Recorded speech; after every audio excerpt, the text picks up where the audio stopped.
Kami kelompok 6 akan membahas tentang jaringan saraf.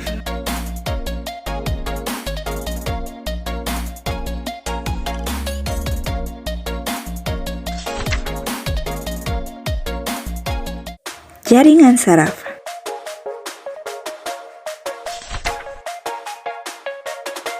Introduction. Sebelum mengenal jaringan saraf, kita harus tahu lebih dulu apa itu jaringan. Jaringan adalah sekelompok sel yang biasanya memiliki asal-usul yang sama dalam embrio dan fungsi yang sama untuk melaksanakan kegiatan khusus. Jaringan ini memberikan kontribusi untuk fungsi organ di mana dia ditemukan. 4 tipe utama jaringan. Jaringan epitel menutupi permukaan tubuh dan dinding organ berongga. Jaringan ikat melindungi dan menyokong tubuh dan organ-organnya. Jaringan otot untuk kontraksi dan menghasilkan tenaga.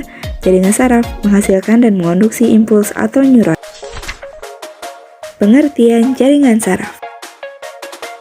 Jaringan saraf merupakan salah satu jaringan dasar pembentuk tubuh manusia yang seluruh aspek yang berkaitan dengan fungsi-fungsi tubuh yang diperlukan untuk melakukan kegiatan sehari-hari. Jaringan ini disusun oleh sel saraf atau neuron dan sel penyokong saraf atau sel neuroglia yang berfungsi untuk berkomunikasi.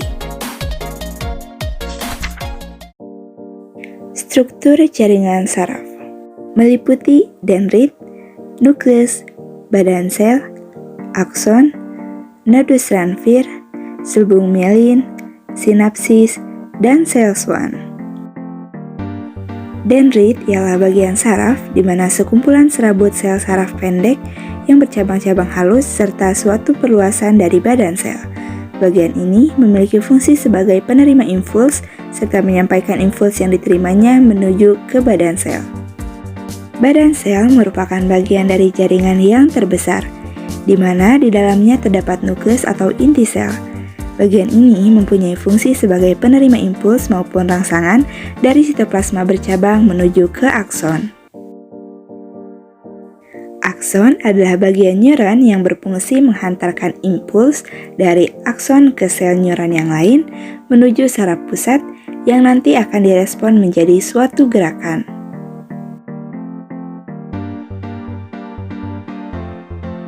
Pada safar inti sel atau dikenal dengan sebutan nukleus, berfungsi sebagai regulator dari semua aktivitas sel saraf. Inti sel ini berada di dalam badan sel serta mengambang di antara sitoplasma.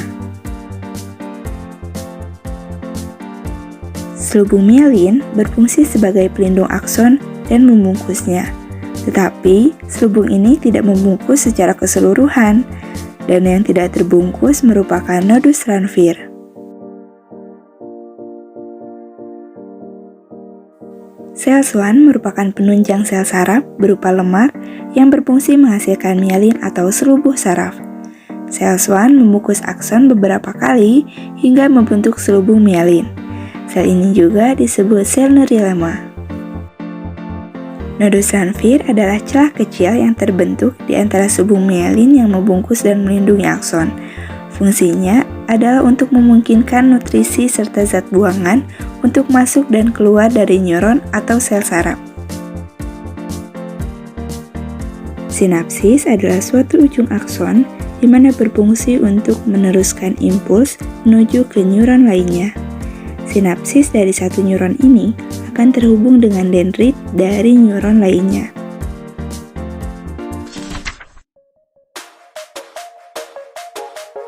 Fungsi jaringan saraf.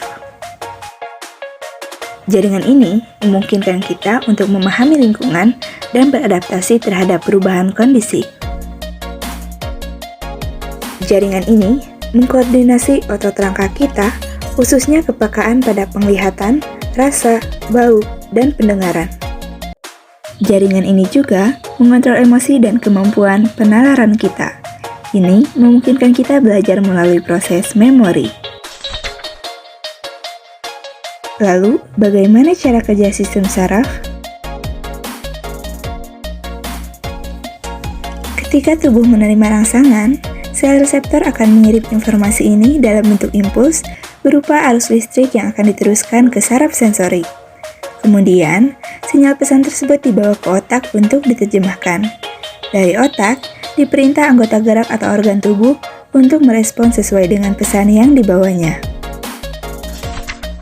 Dalam sebuah sistem, pasti ada saja hambatan yang dapat mengganggunya.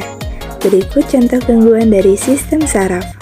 Epilepsi, kelainan pada neuron di otak karena kerusakan otak.